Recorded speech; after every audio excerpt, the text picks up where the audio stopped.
It's 5 o'clock, Recording in progress. and we are opening the meeting for the April 21st Parks and Recreation Commission meeting. Thank you all for coming. I hope everyone enjoyed the beautiful weather this weekend. Barry Duncan will not be here tonight. He is traveling. Jackie Doherty asks us all to speak into the microphone because she will have to make her minutes from the recording. So speak up and speak clearly. The main announcement that I have is to remind everyone about the Shine Bright event, which is it's coming Friday the 25th from 2 to 4 in this room.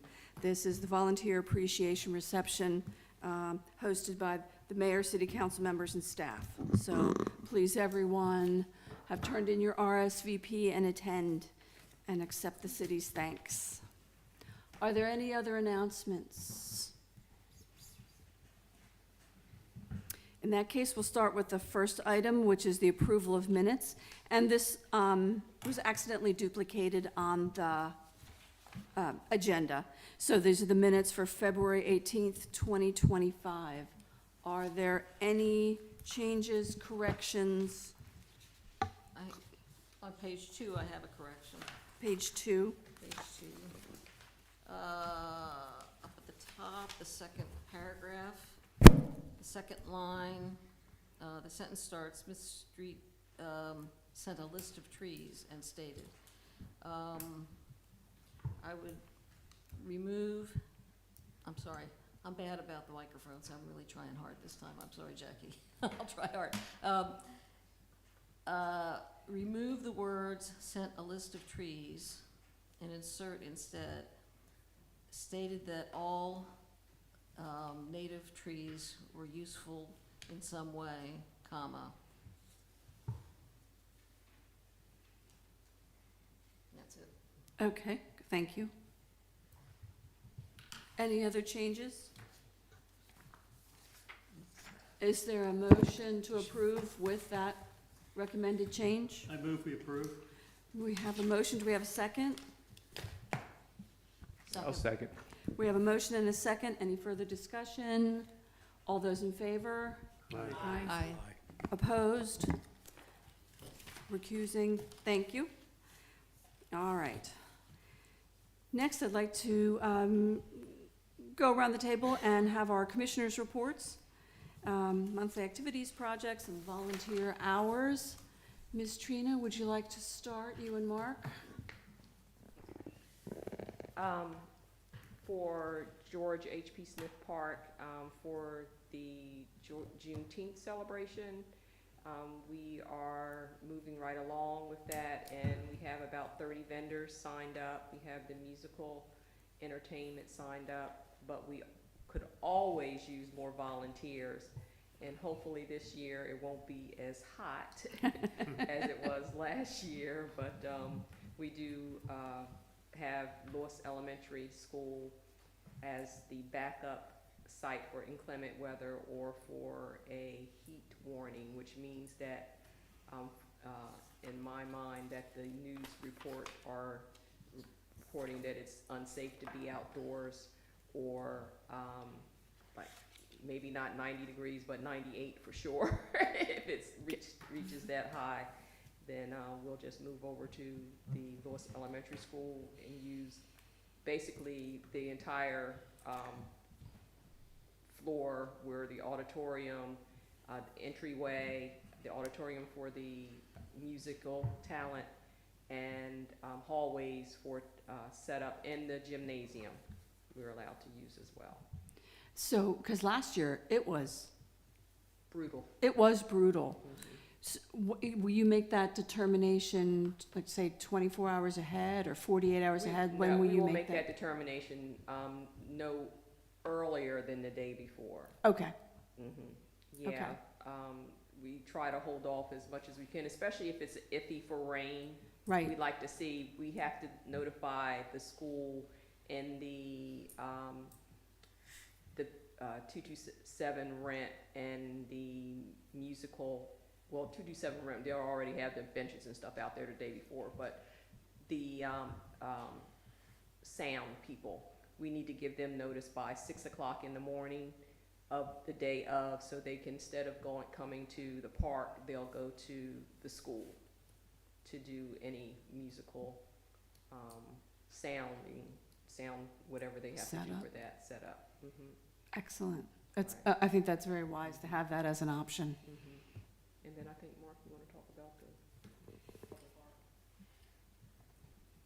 Okay, we had a meeting earlier in the week as far as just the placement of the artwork, Trina and Heidi and myself. And then we chose the areas. You go in off the main parking lot where they have the plaque, for George H.P. Smith, is gonna be back in that area. And then that should be installed in the next few weeks. Okay, so, No moving mirrors. no moving mirrors, yes. We only asked twice. Okay, Okay, and then, that's what I have. Then the other Excellent. thing, I weren't sure if we, narrowed down the, orange mark on the trees. I don't know, Marty, if you had narrowed that down. I have heard nothing more about the orange mark on the trees. Have you, Julia, or? I have not. I think what I had heard on inquiry was that perhaps this was by Envirotech as marking things for their, Speculation, but we haven't Right, I had ha- confirmation. well, right, I don't have the right to Yeah. call Envirotech and check. Yeah. But hopefully that's what it is that, they're using that as guides or something like, for their research. That would surprise me, but. All right, well, why don't we, Yeah. I'll make a note about Yeah, we following need up to on follow that. up on- yeah. Marty did mark the pear trees. You marked the pear trees, but you marked them with. Oh, well. The Oh, pear that's a tree, different thing. that's a different There's- thing. It's a different thing, yeah. What I found, a few weeks ago was spots of orange paint, that like somebody just took the orange spray paint and Yeah, just sprayed so you know. spots here and there, and they looked like they were on the outer parameter of the buffer around the pond. And I couldn't figure out what they were there for. It was the same day that the race was there, but it didn't seem like, the race was using flags and chalk marks on the pavement and things, so I didn't think it was, and in some places, I think the race people wouldn't even see it. you Right, know. right. I'll So follow up. it Oh, did make thank sense. you, I'll follow Julia. up. Thank you, Julia. Yeah. But Marty, the point I was making is that you marked the invasive pear trees with a Brush green pears. ribbon. Well, I the- didn't use paint, I used Green ribbon. plastic, flag tape. Right. And I tied the green plastic flag tape around Bradford pears, the idea being, we're gonna look into seeing whether we could get those removed this fall for eradication. So they're invasives, of course, so we'll see. They were easy to spot a couple weeks ago. Yeah, they're easy to spot when they're in bloom, that's why I marked them then. But I use green tape, so it's not really obtrusive color. Well, Julia will follow up on that, so we'll get I'll make sure. And just the last note too is that they did have that race for open space on April 5th. And it was, very successful, raising money for the 4th Street Preserve, so. Excellent. Okay. Excellent. Thank you. Yep. Ray?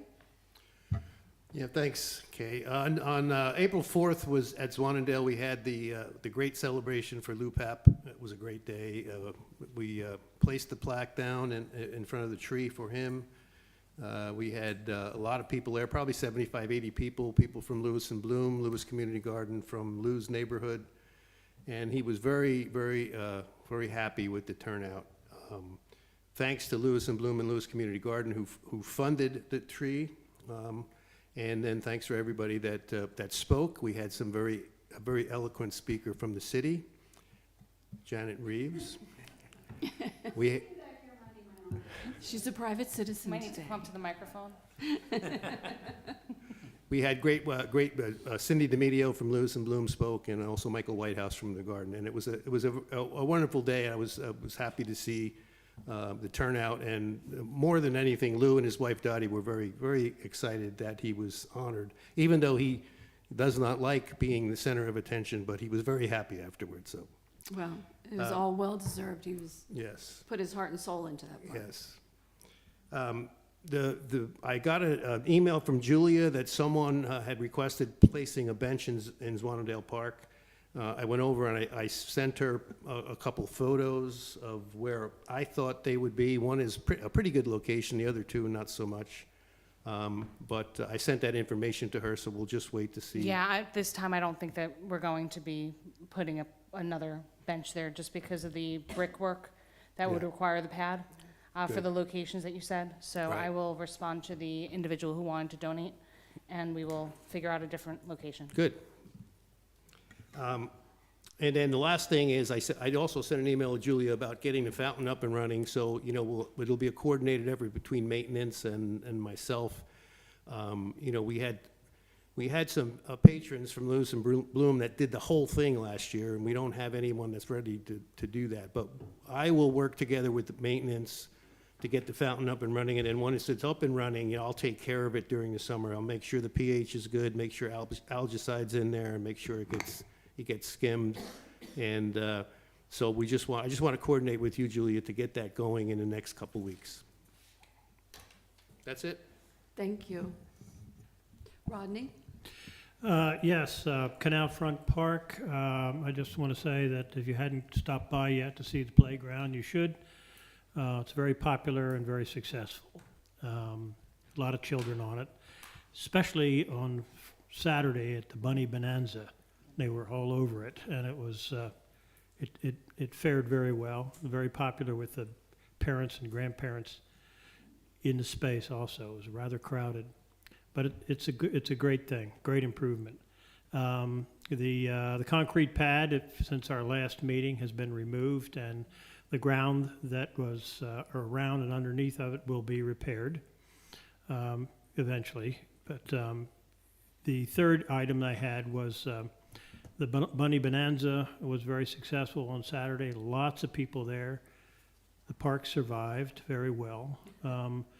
All the daffodils were, you know, still in bloom, and it was quite beautiful. And I was very happy to see that people were very respectful of the plantings around it. They weren't trampling, they weren't picking daffodils. They were very respectful of the grounds. So it was a big success, I think. And the Friends group raised $758, which goes to a UNICEF Children's Fund.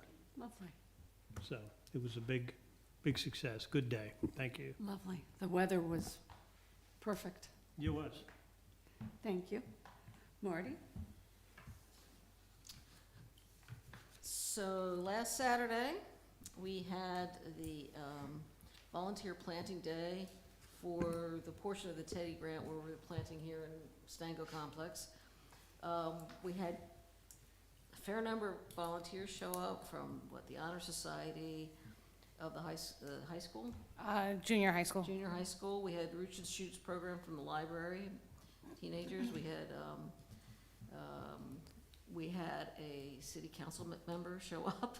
Tim came and got his hands dirty, and have some we had good visuals. volunteers. The problem was the weather did not cooperate. We had rain, and it was pretty wet, and we weren't able to get a lot done. We got, I guess, about 3 or 4 trees in the ground, but then we had to call it because it was just too sloppy. Since then, Bill and Christina and I have been working hard, and all the trees are now planted. Bill in particular planted all the bigger trees. And thank you Thank for you. that. Yes, thank you to everyone. So that was really good. Day, right? Yeah, so that's a relief. The city workers, before we planted, the city workers all got the holes, which worked out really well. It made it much easier to do the planting. So there's now 27 trees on the berm. Pardon me? Oh, there's pictures. Oh, nice. Yeah, some of the holes were literally filled up with water, and Bill and I went around with buckets and things and emptied them out so that after a couple of days we were able to plant. So there's 27 trees now on the berm behind the library. There's another 3 trees back here behind Rollins Center that they are succession planting, meaning we have trees there now, but some of them are in the stages of failing. They might not actually fail for several years, but we want to get new trees in the ground so that there's trees taking root and growing at the time that the older trees eventually fail. We also had a contractor plant 4 balded burlap trees. 3 of them are along Freeman Highway. They continue the row of willow oaks down Freeman Highway, so that'll look really nice. And we got 1 tree put in the playground at George Smith Park, so that'll eventually provide nice shade there. We have another half of the Teddy grant to plant in George Smith Park. We're still working out the logistics. Stay tuned for further developments. Let's see, a couple weeks ago I attended the Urban and Community Forestry Council, and we heard reports about Tree City and about grants. There continues to be a lot of uncertainty as to further grants this year, and we're still waiting to hear about a couple of them. So, again, stay tuned for further developments. Thank you, Marty. I got a Christine? question. Trees are in the ground. We need a plan to maintain them. I know Tom with the water truck, but we need somebody to really coordinate this. I'll give you an example. They brought Tom out on a Monday, and he was going to water. Well, we had 2 inches of rain on Friday, and I was glad I was out there planting trees, because the trees that I planted on Saturday, I was planning on Monday to clean those up, waiting for the ground to dry out and ring them. And so I was able to stop him. He watered everything today because I was planting the last tree. But we need a plan, and we need somebody that is in the field to make decisions, because, you know, if we get 3 inches of rain, we don't need Tom watering these trees. And I think the key now is we have moisture in the ground. The key is to keep that moisture in the ground with the watering. I've talked to Tom, and Tom's concerned about being able to handle all these trees. And there's 2 people I want to keep happy. That's Tom's wife and Tom. Because Tom is very valuable. He's very conscientious, and he takes pride in what he's doing. He was out there watering these things on the berm, and some of the trees he was trying to form a ring around, which he shouldn't have to do. That's our responsibility. But that's how diligent he is in doing this type of job. So I think the city and Tom has somebody that would like to help out, and I think you ought to talk to Tom. Bill, we have, it's over here. We have spoken to Tom, and we do have a plan in place. And what is the plan? The plan is that when we have the Parks and Marina specialists coming on board, they will be also assisting with the trees and the watering. So what's the background of the Parks and Marine specialists? They'll be working with me. No, but what is their background? We don't have the candidates selected yet. We're in the interview process. Should this be something that Parks and Recs get involved in too? No, not as far as an interview process. Okay. But there'll be communication from you to that person. So I guess if you have concerns, is this the way it should go, Julia? Yeah, it's the same, So yep. concerns come from Parks and Rec to you and say, you know, these are drying out quickly, or these are not, or, Well- and then you'll And Marty disseminate already gave us a map of all the trees and how frequently they need to be watered, depending on what conditions. Well, that's the key right there, the conditions, you Right. know. How do I know we got 2 inches of rain on Friday? I have a rain gauge, you know, and that's how I determine. I know what's going on in Wilmington, in Lewis right here.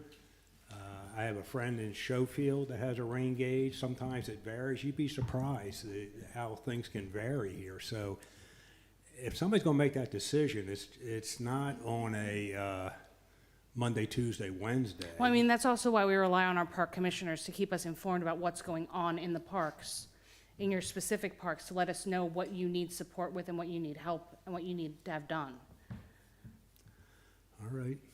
But that, excuse me, but that's what Bill is doing right now. He is saying, exactly that. That he would like to have somebody, if I understand, Bill, you stop me. Somebody to help Tom, but somebody who knows about all of this science. Okay, well, that will be taken into consideration. Thank you. Christine? A report for Stango Park, a part of it you've already seen, which is all the trees that got planted in the park. And a big thank you to Marty and Bill for helping out with that. We really got a lot of, had a lot of volunteer hours put in this week, I think. But all the trees are planted.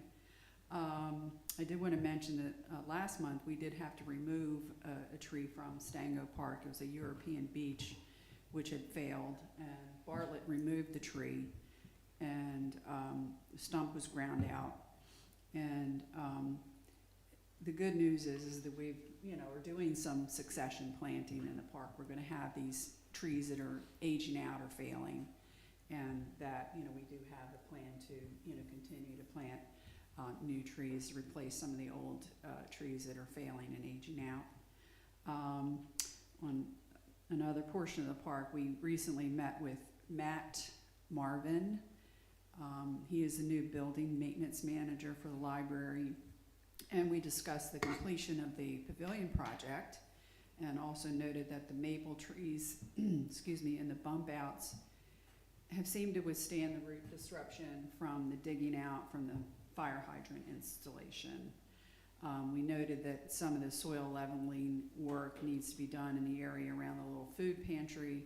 Hopefully the contractor has been contacted and will come back and do that. In this portion of Stango Park, a commemorative bench has been ordered by the family of Andrew Williams in honor of his brother Brett, and it's to be placed here in Stango Park, right behind me, in the little pad area, where there are 2 existing benches, and I believe that they're going to have a small ceremony for that on May 3rd. Yes. Is there a correction? They're deferring until the fall, so hopefully we can get that other location Oh, okay. together. All right, I hadn't spoken up to you. Yeah, it just came up because I was trying to coordinate, Mhm. and so it's on hold. Okay, all right, well, that's good. Well, either way, I'll follow up. Christine, just repeat that. It's being deferred till fall. the Blue was looking for the microphone. State your name. Could you state your State name your and name address? and Name and address, please. Janet Reeves, Assistant City Manager, Ocean View Boulevard.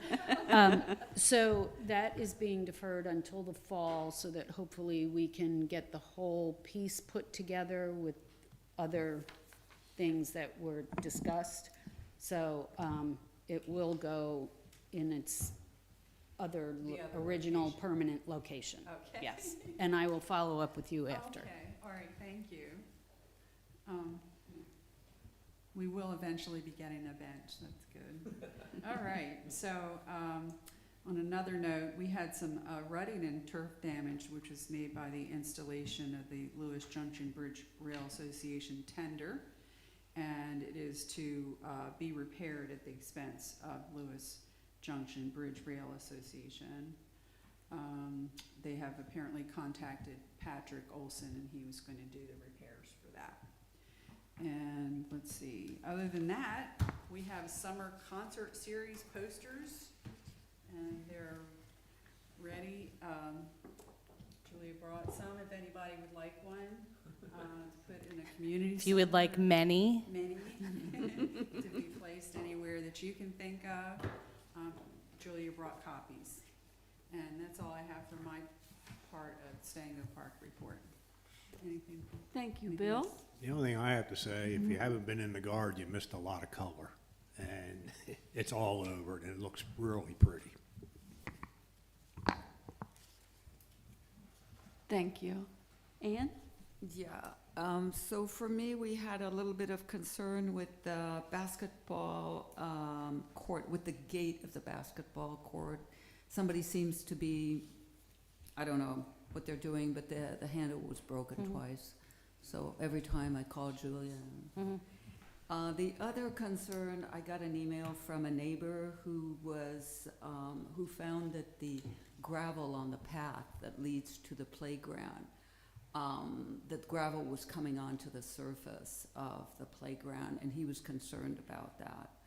And so I we exchanged emails with Julia. And, I mean, one of the idea would be to, I don't know if you, it would be a bucket with a few brooms and to ask, you know, the users, the parents, grandparents, to just give a sweep.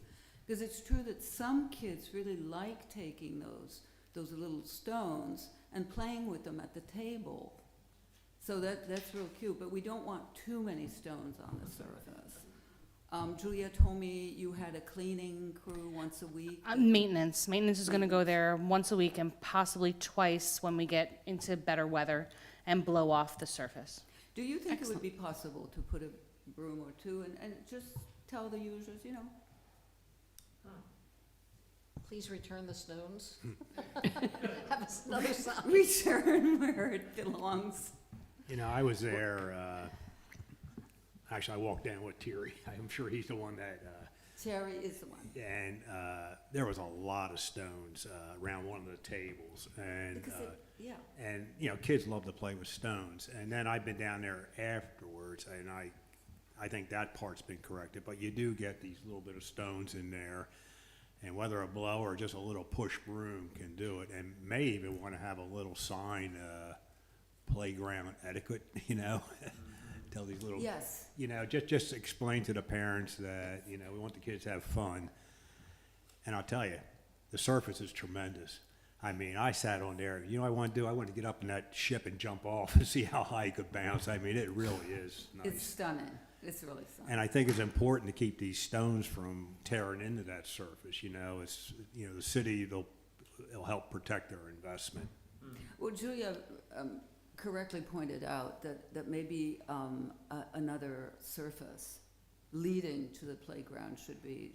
Well, that's our long-term goal. A long-term goal is to have accessibility and pavers and all of that throughout all of our parks. Could we make it short-term?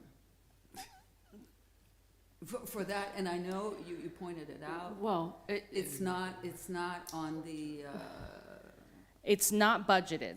on the list. Well, it's not budgeted for this fiscal year. I'm sure that maybe we could see how much it would cost, maybe seek grant funding for a portion of it, something that we'd really have to look into, Very but optimistic. that's very optimistic. Very So, but unfortunately, that's kind of where we are right now, but it will be addressed when the park accessibility is addressed throughout. So in the meantime, When the- rooms, And any sign. volunteers who would like to come down and brush it off, I know that Oh, I The do, I do. beaches, yeah. I've got plenty of time. much appreciated, but I know the beaches, we have some volunteers that go out and blow off the Moby Yes. mats and, Yes. I don't have a blower, but I have a broom. yep. So, yeah, between Ms. Trina and I, we try and keep the mats as clear as we can. But you have a plan with, if this is gonna be swept once or twice a week, if that's not enough, then maybe a sign in the interim, because this, you know, a sudden capital project is hard to budget, but you're taking steps, so we can see what needs to be done in order to keep it clear. But, Kay, a sign and a broom, or just a sign? Well, if it's going to be swept once or twice a week already, and then if that's not enough, then perhaps a sign, you know, just saying, please, and then after that, take further steps if I- needed. Hopefully, they won't be needed.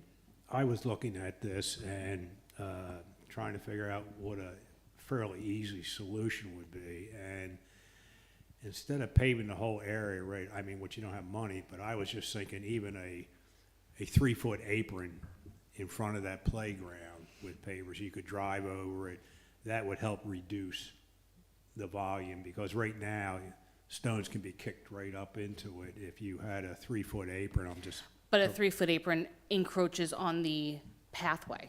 oh yeah, but you can ride over it, do anything else, you know, it's just like if the whole thing was pavers. But, I think that may help and be less expensive. I mean, it's a short-term solution. Thank you. And I just have a couple of things for the beaches.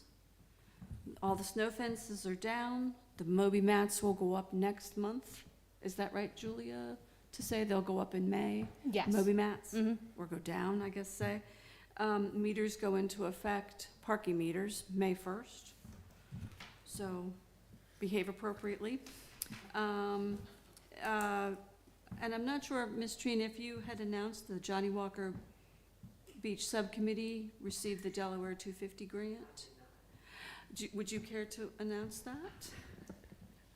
I don't know if I announced it or not, but I will say that the Johnny Walker Beach Subcommittee did receive the Delaware 250 grant. There it is on the screen, so we are proud to say that we received $5,000 to help with the interpretive sign display on Johnny Walker Beach. So And we'll be working with that. that's a big deal. We're really excited because now we've got to get cracking on next steps so that we can get that sign up, Absolutely. created, figure out what to put on it, what it should say, and where to then, put it. yep, and get ready to go. But that's what we needed to put the wind in our sails so that we can push that the final mile. That's, Absolutely. Is It's this the exciting. sign that we talked about in Parks and Rec? yes. So this will be a sign that, it's my understanding that the one that's most thought of is, it's not flat, but it's fairly low. It's not one of Yeah. the upright ones. And it will not only talk about what segregation was, but who Mr. Walker was, how he responded, how he lived his life as a businessman, a very busy businessman, and then also what that meant to the people of the community as his providing a refuge Great. for enjoying themselves. How much So- more money do you think you need? I think, if I'm not mistaken, the $5,000 would Yeah, handle it. Oh, yeah, great. because we had already thought about the budget and gotten prices, because we'll need a professional designer. You know, we'll be selecting, going through a city process, selecting the language and the images, and I think we'll also have a QR code so that anything that we don't have on the sign or that people contribute later, people can jump to the city website for more information. And the QR code would allow for changes and updates as we find more or additional information.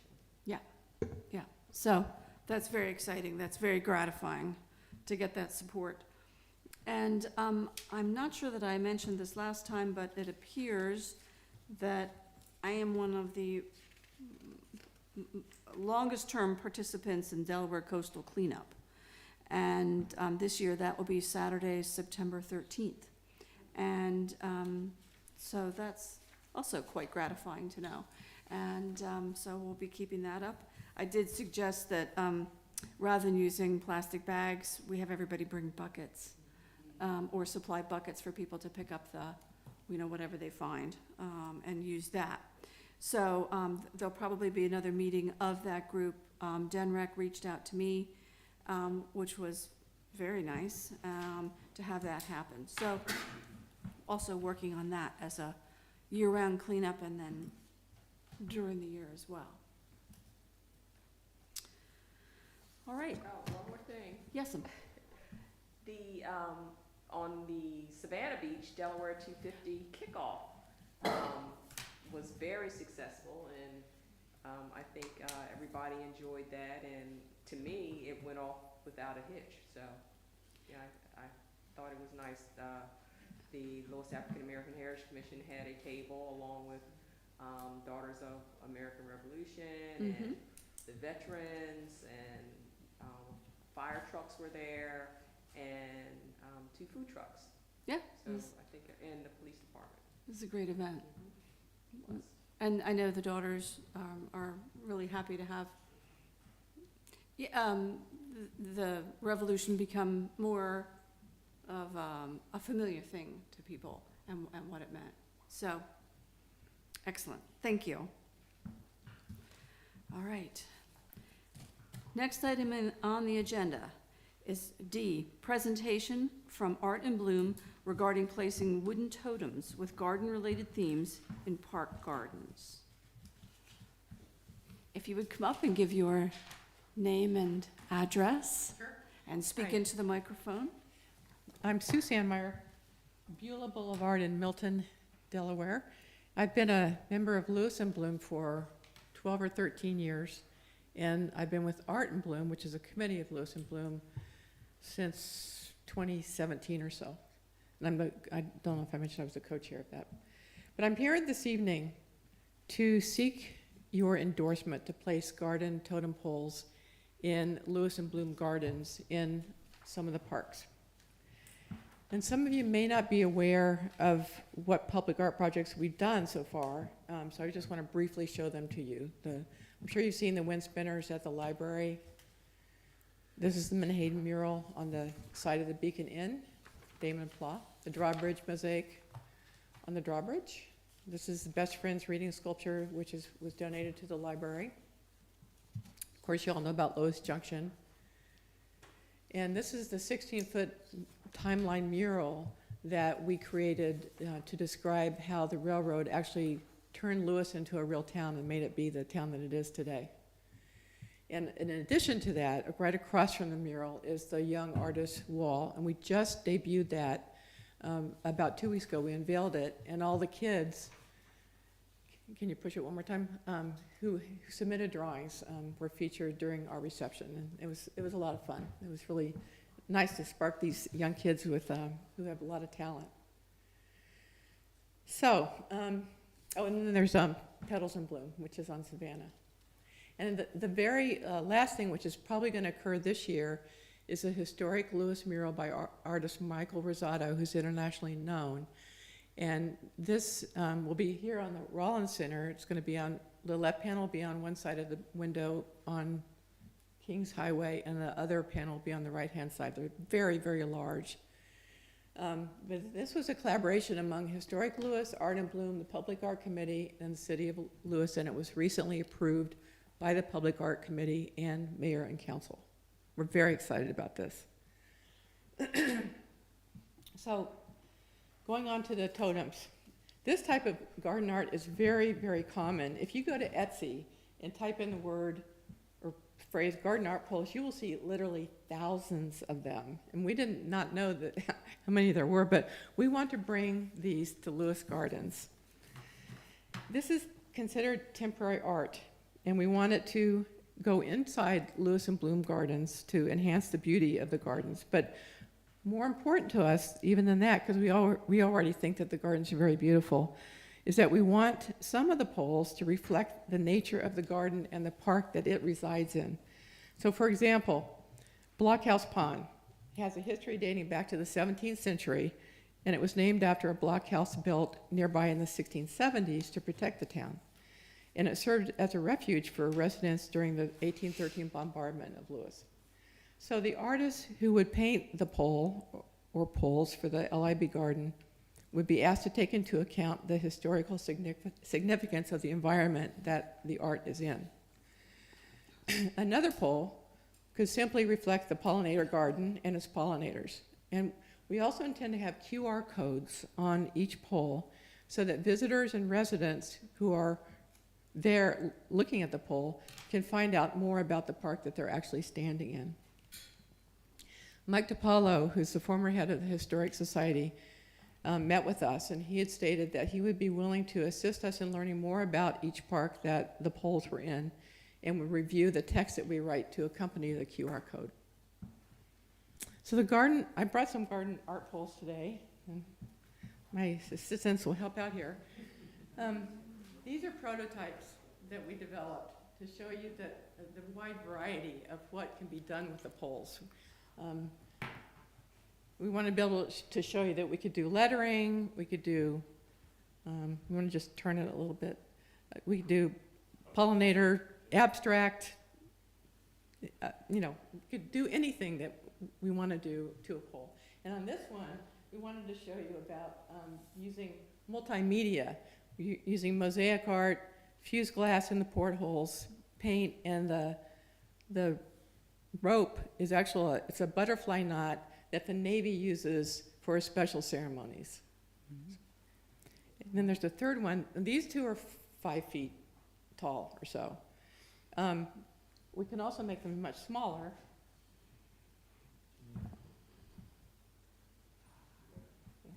This is about a 3 foot tall pole.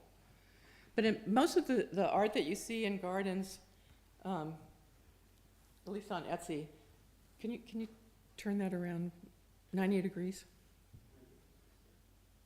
One more turn. There you go. Okay.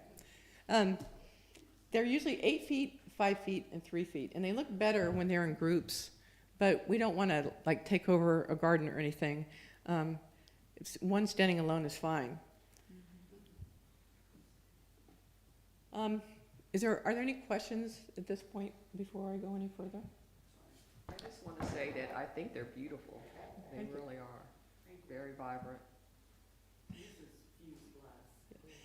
That small one, that's in our garden. We have that at home. I just wanted to bring you to show that we could do. And we can change the height. They don't have to be 5 feet. They don't have to be 8 feet. They don't have to be 3 feet. It's completely adjustable. So I had a question about the paint material and how long it would last. This is exterior paint that I bought at Sherwin-Williams, and it's for the outside of a house, so I would guess 10 to 20 years. When I first created the pole, when I cut it, I also primed it with wood primer.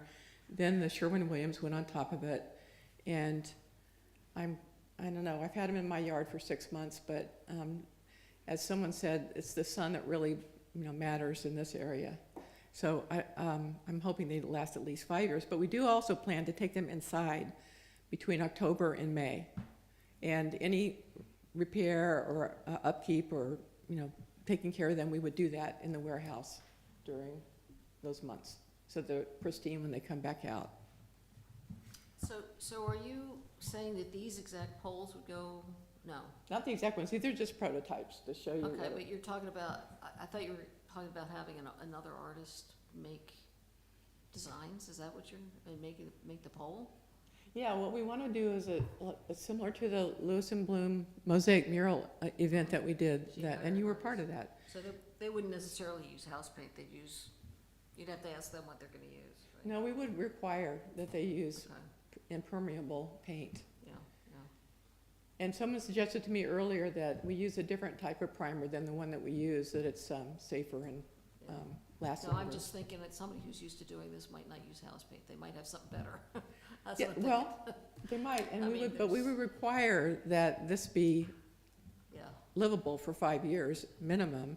And we would also require that we would give them information and ideas about a concept to come up with, and then they would have to bring that back to us for us to approve before we accepted it.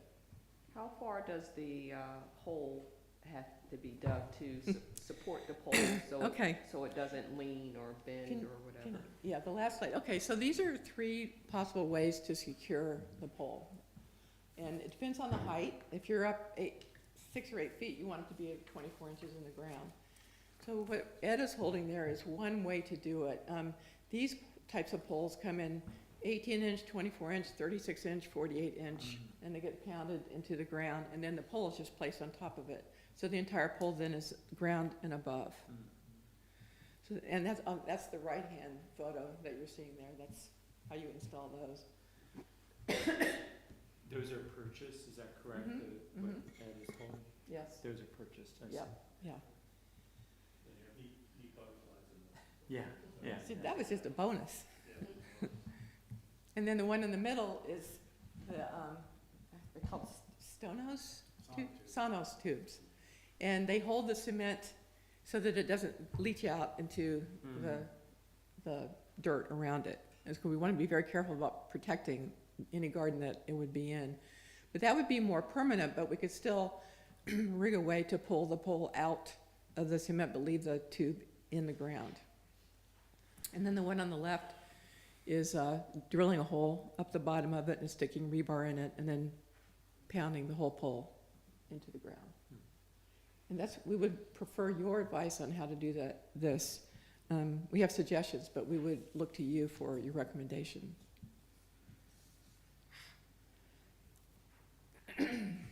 Right now, what we're thinking of is we'd like to have a pole or poles in George H.B. Smith Park in the native garden, Otis Smith Park behind the gazebo, and the Children's Learning Garden.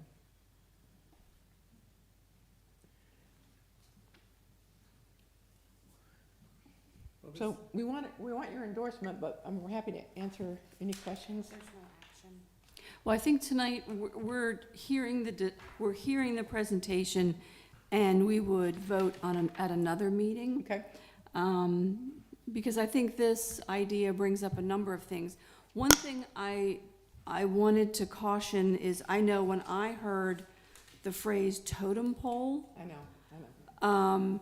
I don't think that like a cultural appropriation is a way the city would ever go. And so I think it's important to use something, language that's more descriptive, like a garden pole or something like that.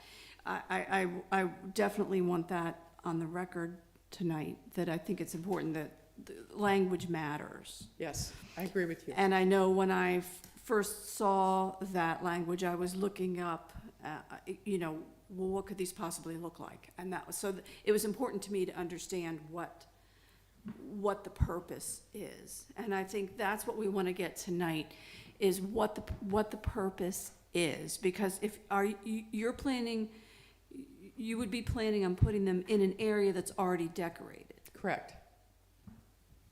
Do you think it's too much decoration? Like, is it needed if it's already beautified? Is it done?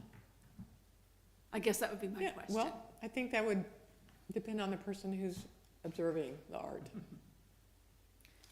But these are small too, they're only 4 inches wide, and one of the things that Art and Bloom does that I think distinguishes us from PAC is that we care about the historical enrichment of Lewis, and so we always try to bring that into our art, whatever we do.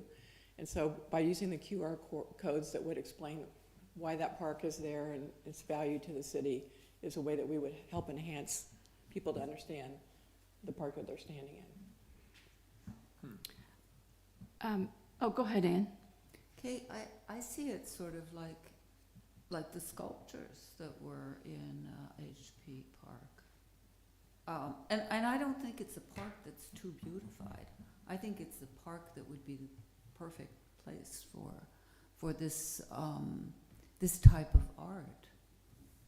Personally, I wouldn't put it in some other parks, but the two you mentioned, which is Block Pond Park and this one, Stanley?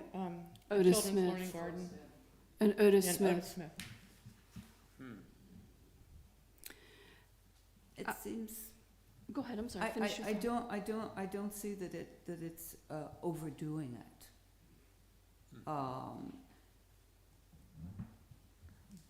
I mean, it's art. I think this one, it would be it's so Lewis to me. But of course, I've only been here 10 years, so. What do I know? Other comments? Sure. Yeah, thank you for your presentation. You're welcome. Do I understand that the art itself would be not done by the Art and Bloom people, but in fact, you would contract this out, is that correct? No, we would have Lewis and Bloom volunteers paint them, but they would have to come with some abilities. We're not doing finger paint, No. is that right? Although with the kids in Stango, I'd like to have them involved in some of the painting. Sure. Yeah. Oh, I see. And we would do vegetables probably on Okay. that pole. And, okay, so, all right, that's interesting. And, that's the extent of my question right now. I might come back in a minute. Okay, but I'm one okay. person Thank you. thought that I- we should contact is it Coast Artists Guild? I'm not sure if I'm using the right name, but to bring them on to help give them publicity, but ask them to create some polls for us too, so. I see. Huh. Thank you. Other comments? Yeah, I personally, I like the idea. I think it's just something that is, different, colorful, and, overall, I do like it. As far as semantics, if you didn't want to use totem pole, you can, it can be a monument pole or a monumental pole. Or garden. Interpretive Or, pole. or anything like that. I think, Garden. I think Garden we, decorative pole works Yeah. for me. Okay. no, but overall, I like the idea. May I ask another question, please, Chair? Sure. You described in the QR code that it would include some descriptive, possibly history of the park and so Mhm. forth. Is that something that you would expect that narrative to be done in collaboration with this committee? Yes, yep. Yeah, and Mike offered to volunteer to help us learn what the history is and how to phrase it. Okay, thank you. Mhm. Thank you. And a lot of that is already on the website. Right. That each park has a definition and discussion about its place in the city. And the only way right now that they can see that is to go to the website. Is that the case? Or where there is, like at beaches, there's a QR code Oh, that okay. takes you there already. Okay. Also to things like the beach rules, which change and are adapted.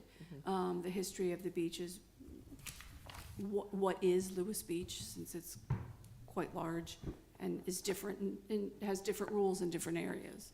So all that is defined. Also, Google is your friend, because, I've looked up Otis Smith to find out a little bit more background for him, and of course, George H.P. Smith.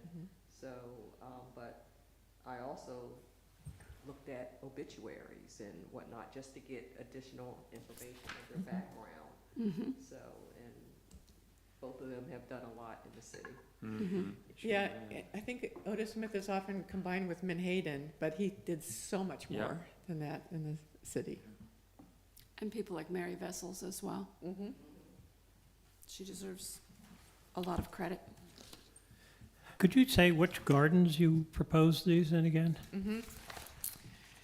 Children's Learning Garden, George H.P. Smith Park Pollinator or Native Garden, and Otis Smith behind the gazebo. What is it about those three locations that you think these are particularly appropriate? It was more of a discussion about where it wouldn't work than where it might work. Mary Vessels already has, the aesthetic of that is so beautiful that I don't think we could add anything to that park to make it better or more interesting. I know there's a bird bath in there, there's a monument, a little small monument, there's the gazebo, and just to add another thing in it doesn't quite seem appropriate to us, but we'd be happy to put one in there. Canal Front, we've heard it stated that we don't need to add anything else to Canal Front, and we're fine with that. Well, that's what I'm getting at, is what, and you also said that they work best in groups, but you decided you would only do one in each of these? Why is No, that? we prefer to do groups, but if only one is preferred, then we would just do the one. So what makes that determination?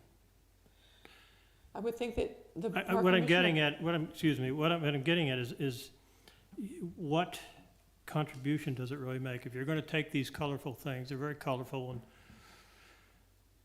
they attract attention to themselves and to whatever it is, your message you're trying, or narrative you want to convey. You're going to put them into these gardens when the gardens are in full bloom, and you're going to remove them when the gardens are out of bloom. So it's just a seasonal, it's kind of a perennial seasonal application. Right, temporary art, yes. And then they would come out, and then they would go in. And I just am wondering, I guess, what are they really going to contribute? What are they going to really contribute? You know, if the garden is beautiful and colorful and as it is, what's the contribution? Is it lending a playfulness to the garden that you feel normally wouldn't be there? Is it adding another interest to the garden that you feel wouldn't be there without them? I'm just trying to understand your motivation. Well, we think that it would add vertical lines that don't currently exist. There's a lot of horizontal lines and plantings in the gardens now. Okay. And I think that it's also just a way to attract someone to their vision to a garden and to take in something that's tall and thin and also take in the surrounding areas. So it's something that you perceive once you arrive at the garden. It's not something that's more prominent that brings you to the garden. Well, ideally, we'd like to have like a scavenger hunt where people who come in, tourists or anybody who could go throughout the whole city trying to find these posts. Okay. To make it more interactive. Just having them in 3 gardens, there probably isn't a need to do a scavenger hunt, but we're also going to look for some private properties where we can add them as well. Okay. Rodney, I really like what you said Pardon me? about the playfulness. I like what you said about the playfulness. It does add a certain playfulness. And it also adds connection. I mean, when I see, I immediately make connections. Oh, you know, there's the beach. I can go to the beach after I've been into H.P. Smith Park. It's, and who made these, actually? 4 of us from Art and Bloom made this one, and I made that one and the short one, wherever that went. Okay, so we do have people here who would paint them, yeah. Yeah, because it's a Lewis and Bloom project, then we would want anyone who's painting them to be a Lewis and Bloom member for liability purposes. This is what we did with the mosaic mural. You had to be a Lewis and Bloom member in order to work on it. That sounds fun. And we have over 400 members, so I know we have some artists in that group. Yes.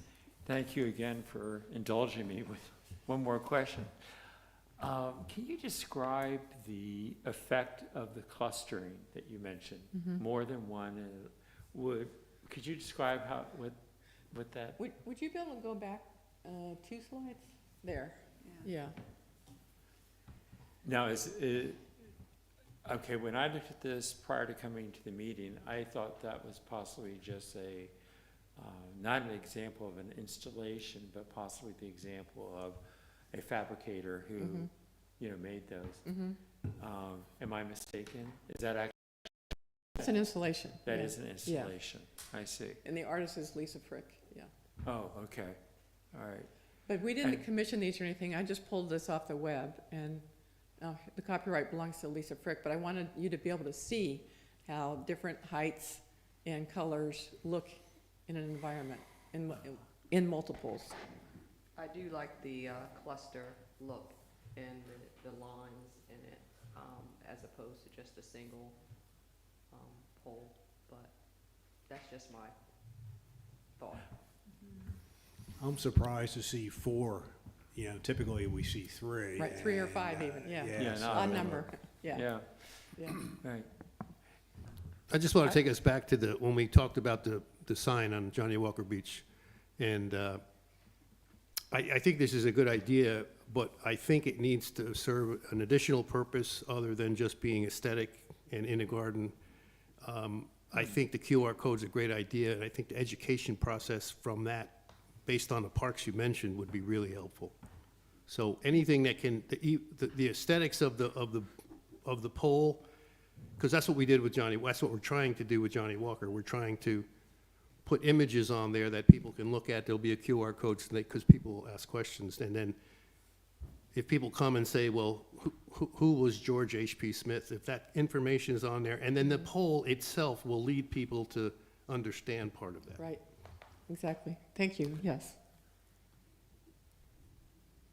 Well, I think that if you're going to do this kind of a thing, it should be, it should have a purpose. The purpose should be to enhance the experience in some way.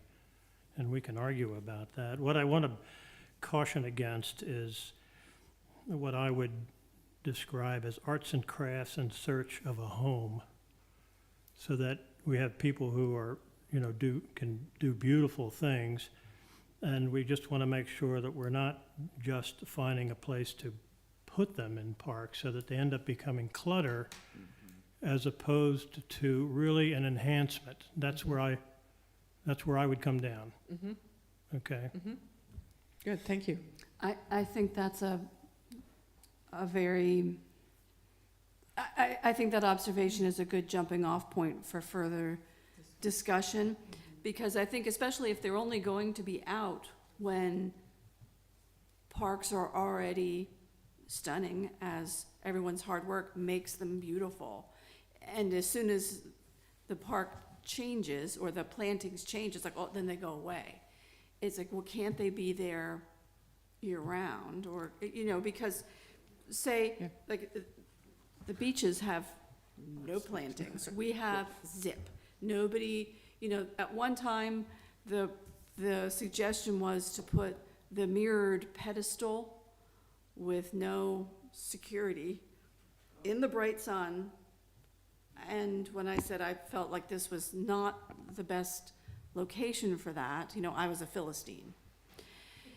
And so I know when the city is judged, they're like, well, this is kind of barren out here, because there are lots of things that bloom out there or are interesting out there. Prickly pears. There's a lot, we have a lot of beautiful things that could be out there, but there's nothing. And the young artists wall, I know one thing that I've been kind of kicking around on my personal long-term goals for the beaches is some sort of art program for kids. What did you see today? Maybe something you didn't know, or what was your favorite thing that you saw? And somehow display them. I mean, I think there's an old bookstore on Cape Cod that all summer long they have kids send in essays, and it's a contest. What was the best thing that happened to you or the most meaningful thing that happened to you? Yeah. And I just think that there's, a way to reach out and work together to make it a meaningful experience for kids. But I feel like sort of the same cast of characters always gets the love, and the harder place doesn't. And so that would be something that I might suggest is help with that kind of young artist's wall. They don't have to be very good, doesn't matter. It's like, here's some supplies, and what did you see, and we'll put it up. This is something that you would like to do at the beach. It's on my list of many things that I would like to do that wouldn't cost a lot, but I think would reach out to lots of people and have a nice effect of making people feel like their experience was an important one. Might only be here for a couple hours, but somebody was interested enough to see what you drew, Absolutely. and they hung it up. And that's a big thing when you're little. That's right. So that's when I see that, that to me is a very important outreach effort. Go ahead, Marty. Yeah, I'd like to go back. Rodney actually helped me crystallize some of the thoughts I've been having, because I'm not an artist. But I think, if I'm not mistaken, the pollinator garden in George H.P. Smith Park already has like a mosaic of butterfly mosaic, which is very, very nice. I think you might have made it right. I know you're into mosaics. Yeah, Linda It's very made nice. one of the other ones. It's very nice, and I'm sitting here trying to visualize, so you have that, it's not a really huge garden. You have that, and then you have one or more of these poles, and at what point do you cross the line into visual clutter? Even though they're all individually very nice, but, and that's, I would like to see a comprehensive look at that, you know? And I know the Children's Learning Garden already has some, like a painted gate and some other nice things, and they're all cheerful and nice for the kids, but I want a kind of a comprehensive look from an artist, not me, on how to put that all together and make it work, so it's artistic and not cluttered. Is that the right word? I think so. I'd like to come back to the idea of collaboration. Are you working with the Art Commission? Well, we'll certainly go to PAC if that's required. These are temporary, but we can make them permanent. They don't have to be temporary. No, because I'm hearing that at H.B. Smith Park, you don't want to add something, but last year you had all these wonderful moving sculptures. It was stunning. So I'm thinking if the Art Commission wants to put something up, they have to talk to you. It's Do you see what I'm saying? Well, it's a big park. I guess my point is the pollinator garden is relatively small. And you have a thing here and a thing there, and at what point does it look cluttered? But last year it didn't, there were sculptures and it didn't look like clutter. They were spread throughout the whole park, though. They Yeah. were, Yeah, but maybe they can find a location that's better, but I think they should work with the Art Commission. I'm not saying no, I just want somebody to think about it. I'm not saying no. It's on my mind, and I think we need to think about it. Well, I think there's a genuineness with the art you have made, like the mosaic over the bridge. I think there's something that one recognizes. I mean, you don't need to be an art critic or anything. There's something I find very endearing about a community having its own people doing artwork, but having both. We can have the artists like we're going to have in Canal Front Park. Heidi showed us the art that's going to come this summer, right? And I just don't want it to conflict with this. That's all I'm saying. That's why I think that maybe I for don't think next that would year, for summer 2026, spring 2026, you should work with them to create an image that is agreeable and not sort of, jarring. We'd be happy to work with PAC on that. I'm sure you would. So, just for visual, the pollinator garden is probably not too much bigger than this square, this rectangle. Pollinator is probably 3 times the size of this. Right. 3 times? Okay. Easy. So, And the pollinator garden also doesn't have a lot of color, Right, it does. so something like this would brighten up a little area. We've been working on refurbishing the pollinator garden as well. I think that it's still a work in process too. One of the reasons. Someone's speaking. Go ahead. One of the reasons why there isn't a lot of color in the pollinator garden is because I think, it's my understanding, Lewis and Bloom is working on some new plantings and refurbishing To make it all naturals. and making it look more natural. It's all natives, a lot of Natives, that's non-natives what I are meant, yeah. taken out, so.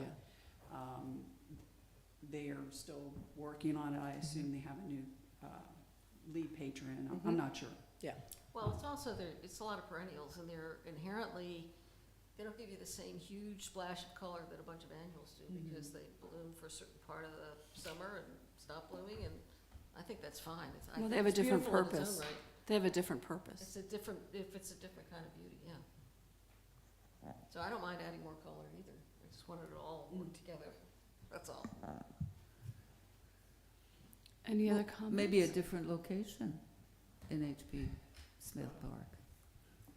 Well, we imagine that we would work closely with each commissioner where it was determined they could go and decide where it would be best suited and what you would like to see on the QR code. I don't want it to sound like I don't want it there. I'm just thinking somebody with artistic sense needs to think about, maybe move where the butterfly is versus where that is. I don't know. Well, the butterflies are on a 2-year contract, so they'll probably come out in May. Oh, okay. I wasn't aware of that, thanks. So maybe we do need another splash of color there. I think you have another question, Tim. Thank you, but no, I don't at this time. But, thank you. Any other comments? Yeah, I think we do need to, consider it a little bit more, not Sure. Right. making, obviously, decisions tonight, but certain gardens, I think it would be appropriate, and then other gardens, not so much. Agreed. So that's something that you're taking into consideration, which is good. The vertical element is interesting, because a lot of beds are a little horizontal, flatter, and this would maybe give it a little more visual interest, height interest. I find these to be more, colorful and whimsical, and a garden that's colorful and whimsical would be more appropriate for them. And the children's learning garden is whimsical and fun. We've just expanded it, so there is a, newer area to that. And we also thought of that as being an art project for the kids For the to work on. So, I'd like to thank you very much Thank for your you. presentation. Thank you very much. I Yes, appreciate all thank this you. time. Well, thank you. You've given us a lot to consider. And so we'll have you on a future agenda. Great. And we'll be in touch with any questions in the meantime. But thank Please. you. Julia has my email address, and I'm happy to answer, and my phone number too, so anytime. Thank you very much. Thank you.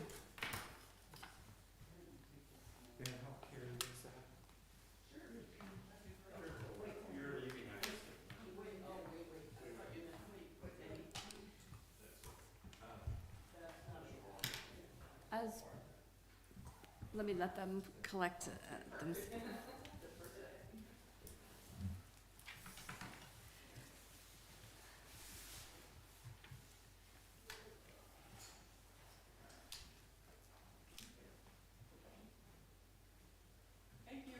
Thank you.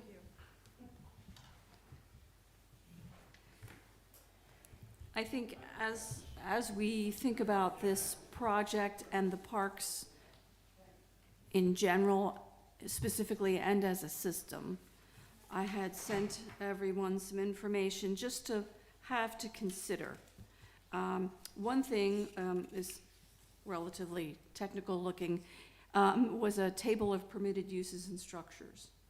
And so I basically wanted everyone to see that the first item on this table is open space. What's permitted in open space? And because it might be interesting for everybody to know that certain things, it's not just open space. And part of the reason for this is I helped create this chart as part of Planning Commission, because when we took a look at our park system, there were things already in the parks, such as the library, such as the Zwannendale Museum. So there were things already that meant that they had to be permitted in some way, or conditional use, so that they could be permitted for what we had, but controlled for the future. Because I think this discussion, because I think Rodney put it very well when he said, is this arts and crafts in search of a home? I think we are at a point where when we go to decide about this, I would ask everyone to study this and sort of see, what does this mean for us? Where are we going? And what do we want our park system to look at? I think some parks in this city are under tremendous pressure. Stango Park, is under, I think, the most pressure. Canal Front Park is under a lot of pressure. George H.P. Smith Park is under a lot of pressure. And so I think these are things that we need to think about so that we can have a goal and remember that open space is supposed to be just that. And I think that little trifold brochure, when it describes certain parks as being contemplative and restful or family-oriented, you know, when are we gilding the lily?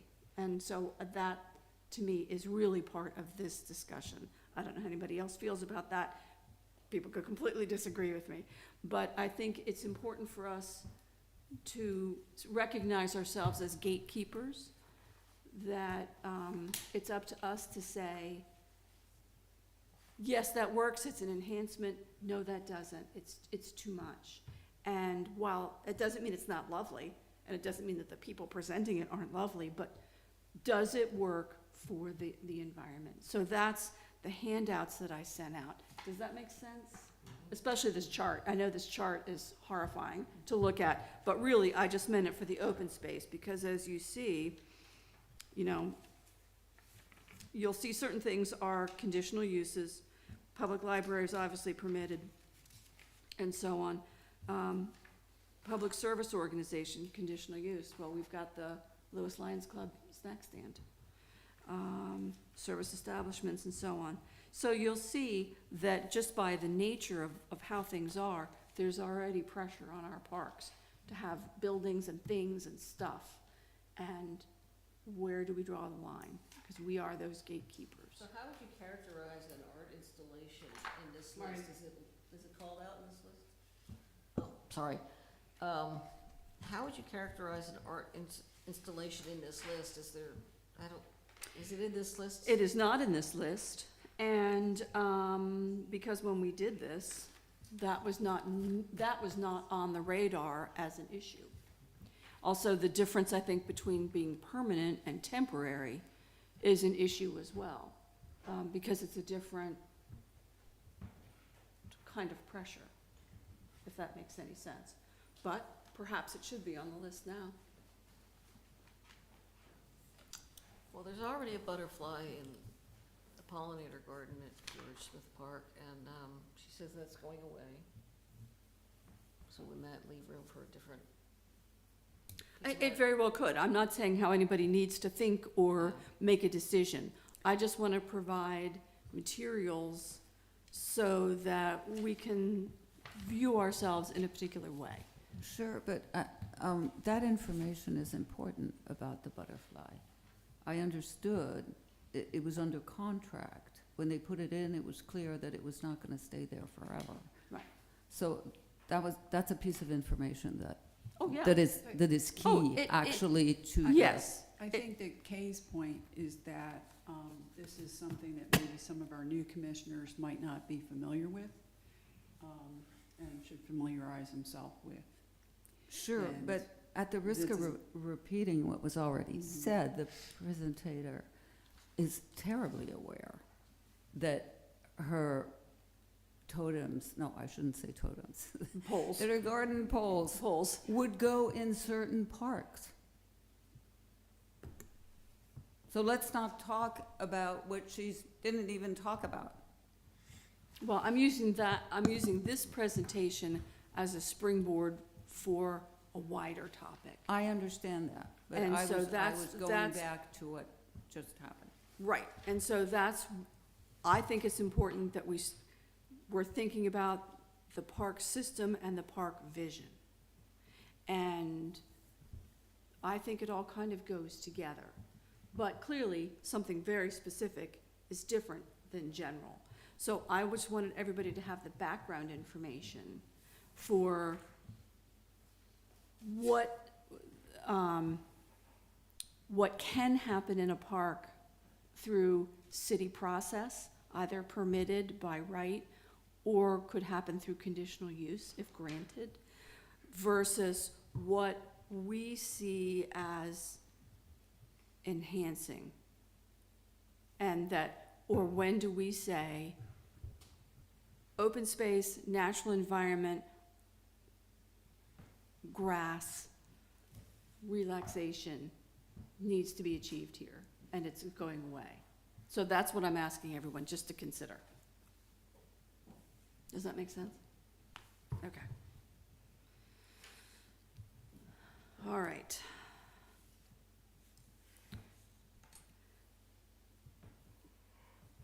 E, old business, continued discussion and possible action regarding recycling at the beach. This is a subject that has come up prior to the holidays. We were talking about different ways of making recycling attractive and hopefully successful. And so I believe that, Janet, did you want to address the group on this subject? Thank you.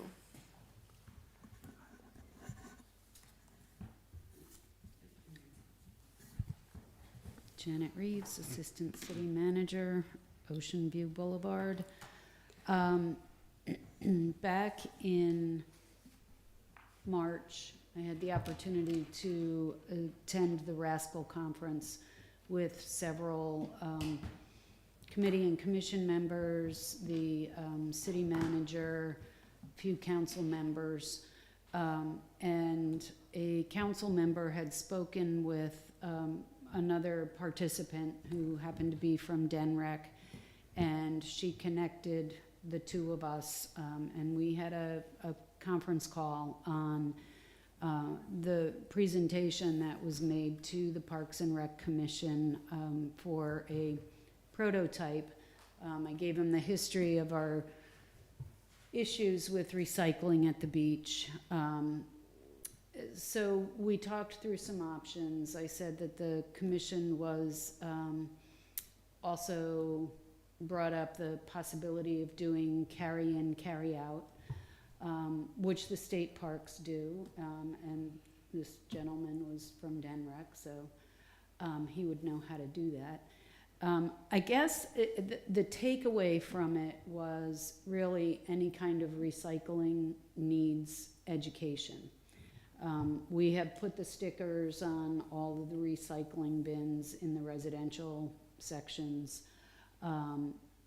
but for some reason that just doesn't work at the beach. His suggestion was to, in the short term, certainly, carry in, carry out is an excellent option. But in the short term, and I think he's thinking specifically for this season, to have more trash bins, trash carts, and recycle carts at the locations through the parking lot and at the edge of the beach. Keep them close together, and on the lid of the recycle bin, cut a very small hole in the top that will only take plastic cups that are recyclable, and that would keep the large trash bags of trash out. If the trash bins, and again, it's gonna be a pilot, it's gonna be a project we can try.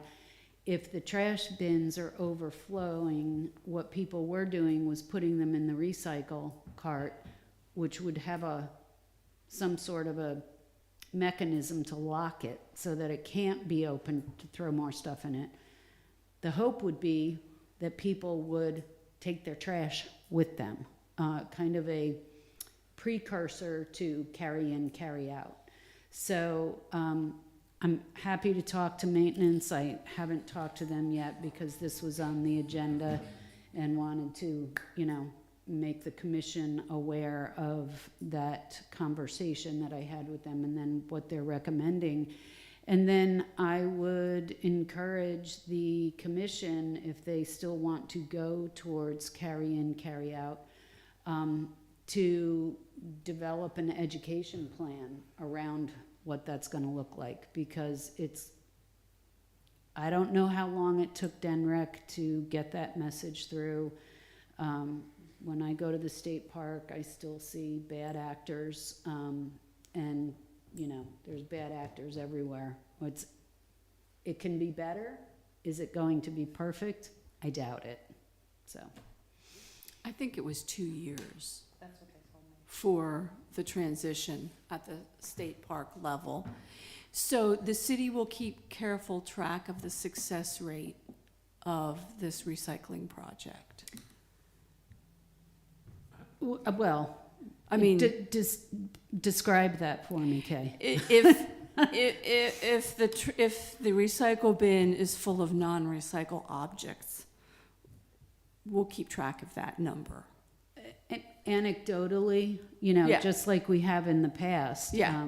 Yes. We've kept track of that anecdotally, which is why the recycling stopped, because our contamination rate was going up, or we weren't recycling anything because we knew it was gonna be contaminated. Right. And so it all went in the trash. Right. So I think, anecdotally, we can certainly do that.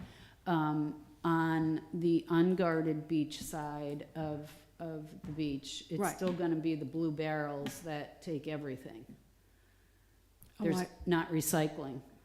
We have blue barrels Right. down on each of the crossovers Right. on the other end of the beach, from Roosevelt Inlet to the Savannah Beach line, and that's all commingled. and Right. It goes as trash, so So this it's a would small be, area. so this would be in the Savannah Beach parking lot and the Johnny Walker Beach parking lot.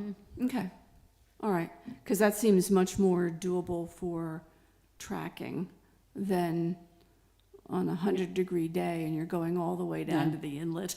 No, That they doesn't go, seem like they tracking go all becomes the an way down issue. the inlet and they pick up the blue barrels, Yep. empty them and bring them right back out. But Yeah. we don't have recycle bins down there. It all Okay. goes in trash. Okay, all right, well, I think it sounds, I mean, it gives us data for a jump-off point, so we can either go one way or another. And I think that that's kind of, will help steer the discussion. It's an opportunity to try something new without a whole lot of education until we can get other education out to people.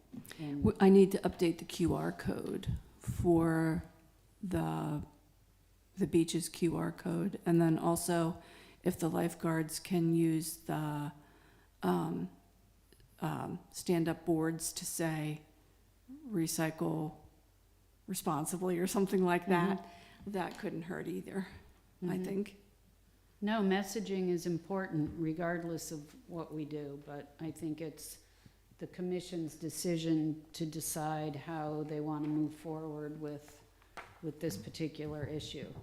So, because we had a couple of proposals that were being discussed, and this would, it could be an interim to carry in, carry out.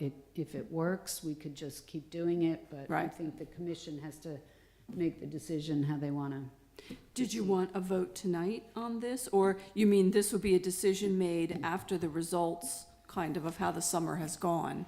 And then we can see, Well, I think if the commission wants to say, yes, let's go ahead with this plan that was kind of recommended by DENREC, you can certainly do that tonight, and we'll try and get the wheels in motion before Memorial Day. right, But, yeah,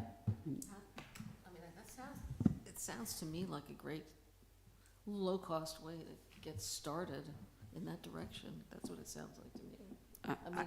I think it would give us hard data, And it would give us some data to work with as to. recent move data, going yeah. forward. Yeah. Yes, I Tim? have two questions. Surprise. The first are they question. hard Yeah. questions? You didn't have to say. Because It's been a long day. You might want to sit down. Yeah. Pull up a chair. dinner's on the table in 5, so Good. I'm hungry too. That's good. it's leftover ham. Oh, I like that. The first question is, when you spoke to DENREC and they offered this suggestion of increasing the number of cans, can you tell us how many cans are currently in the parking lot during, not off-season, but I mean during the season? And I how many cannot. You cannot? I cannot. Okay. I don't know the exact Stop number. the choke. Okay. And- No, I can't tell you the exact number. I'd have to talk to maintenance and find out how many, which is not a big deal. I I'm can sorry, do that. What was the question? how many, because trash the recycle. person from Denrec has recommended increasing the number of cans. Right. And so the question becomes, well, how many do we have now? I can't answer that question, but It's fewer than 10. okay. Well, It's not an exorbitant number. right, And the issue is And- that they are, I'm sorry, that they are secured to existing poles and posts. Correct. So we would have to go down and look and see where we can add more Right. and duplicate with a recycle cart. Right.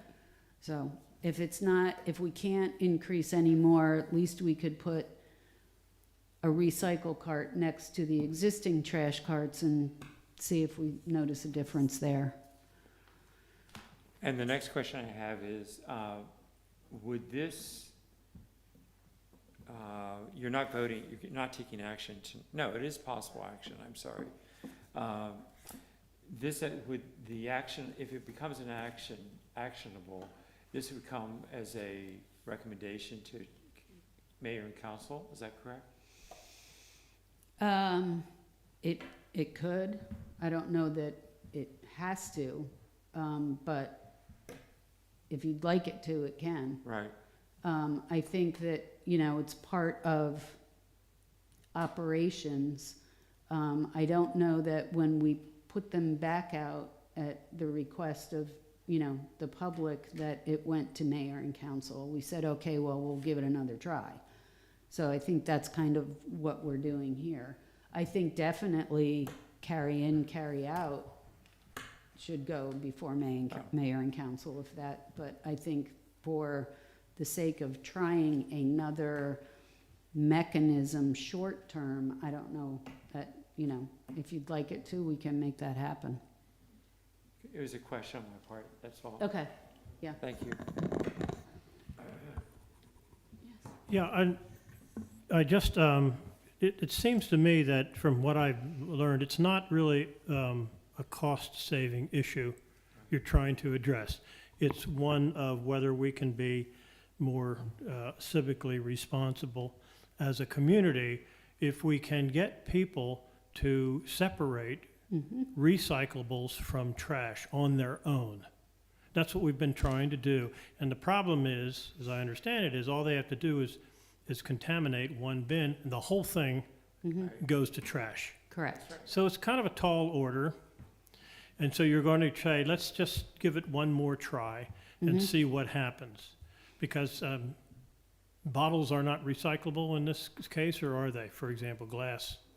Well, we're isn't not permitted. allowed to have, glass is not permitted on the beach. On the beach, but that's a So, separate issue. That's that- a separate be- issue. Because we're also, whatever works there, we have to think about all of the parks in the city. It would go to all the parks.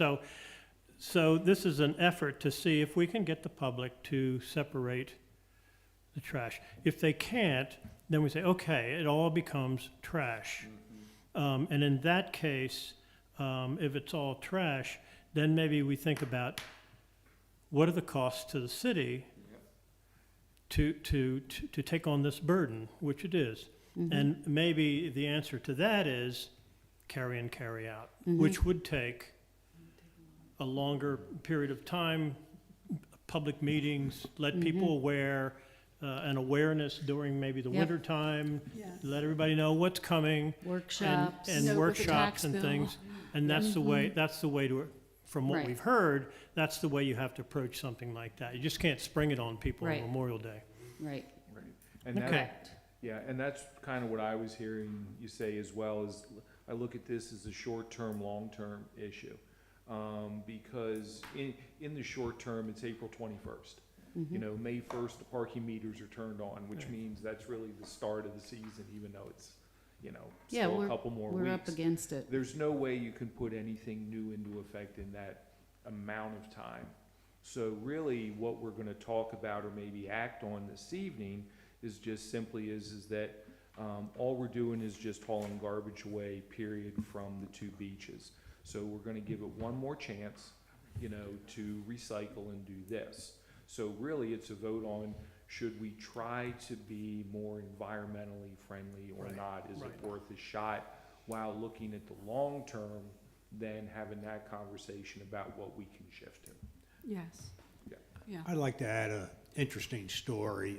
It doesn't quite pertain to Lewis. It's about Anne's home country in Switzerland. I happened to see a beautiful documentary on like 15 villages in Switzerland, and what, besides being beautiful and breathtaking, what I found very interesting is the people in these small villages, they have to pay for a garbage bag, and every garbage bag has a serial number on them. And guess what? They have no problem. Because if somebody violates it, there's a serial number and they go knocking on your door. Okay. This is in Swiss Germany. This is Yeah. not in the French part or Italian part of Switzerland. Anne doesn't associate with this part of Switzerland. I'm sorry, it just corresponds to the meticulousness of Yeah. the Swiss Germans.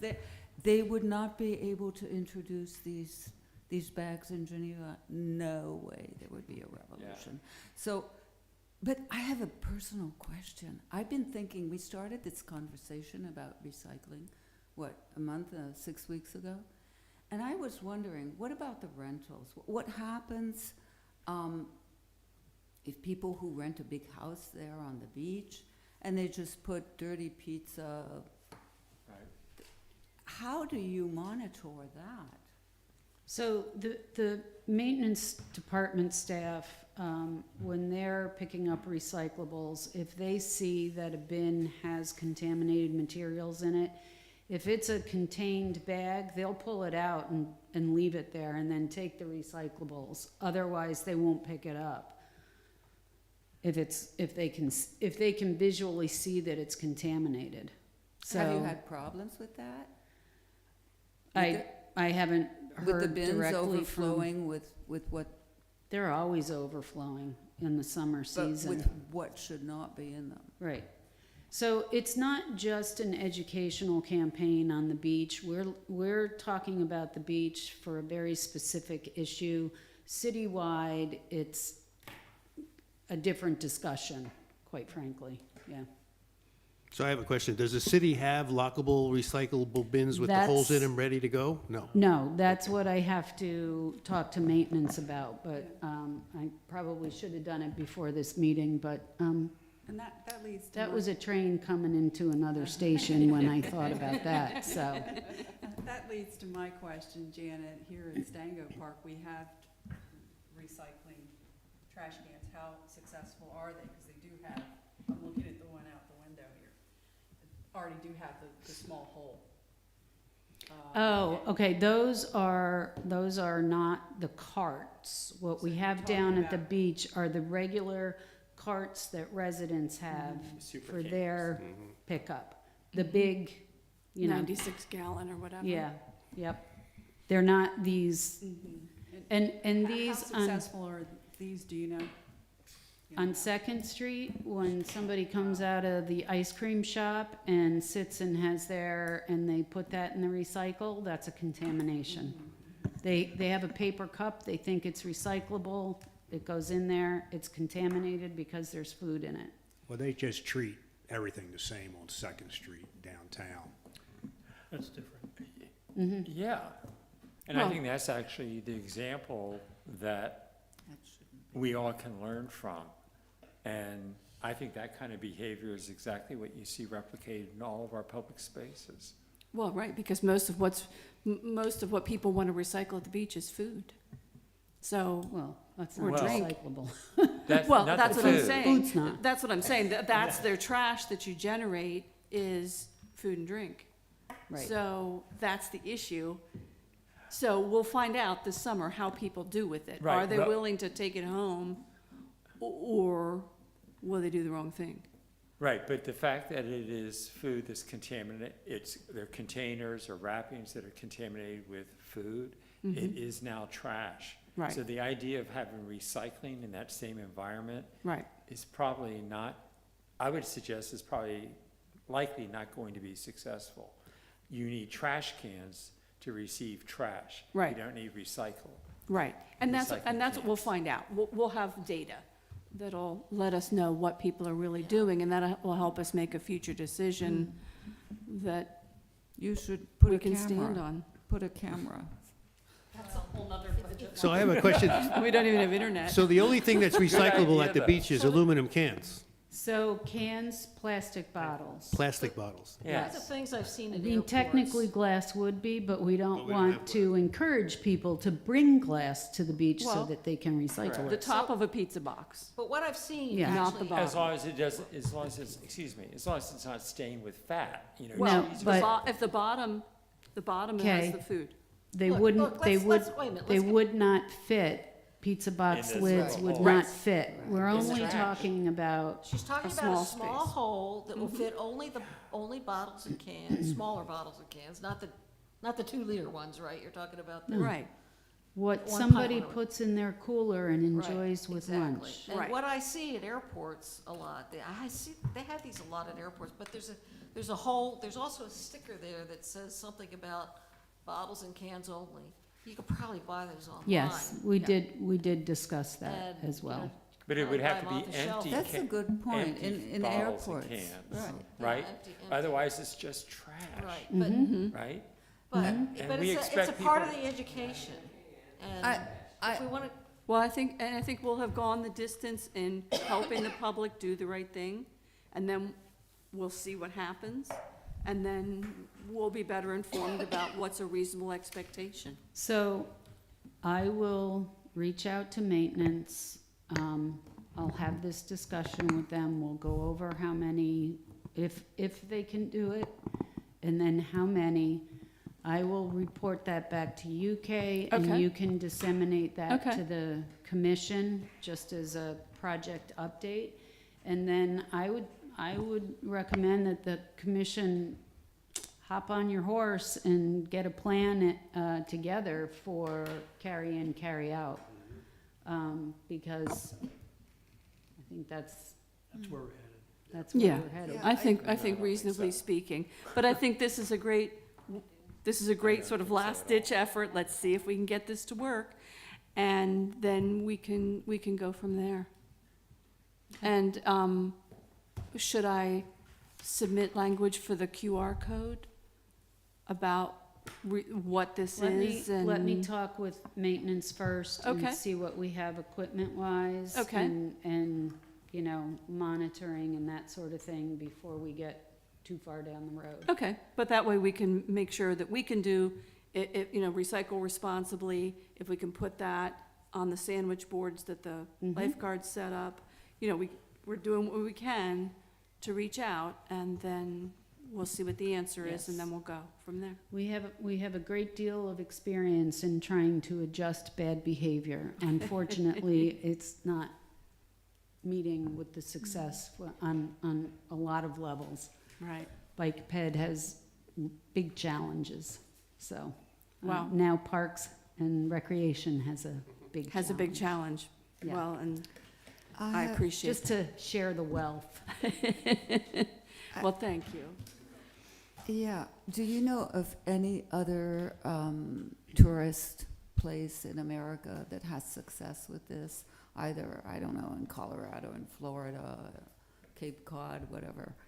Do you know of one community that has managed to I have not keep clean? specifically done research on that, and so I can't speak to that.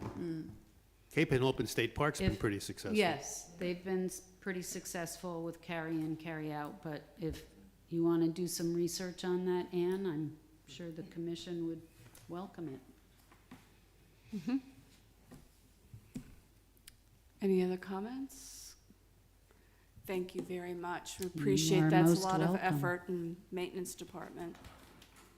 A lot of work for them, so They much usually, appreciated. They usually rise to the occasion. They get a lot of opportunities to do that. So, thank you. Thank you. thanks, Janet. All right, tonight we have no new business. Any public comments? Anything else? In that case, I think we're ready for a motion to adjourn. Motion to adjourn. Is there a second? Second.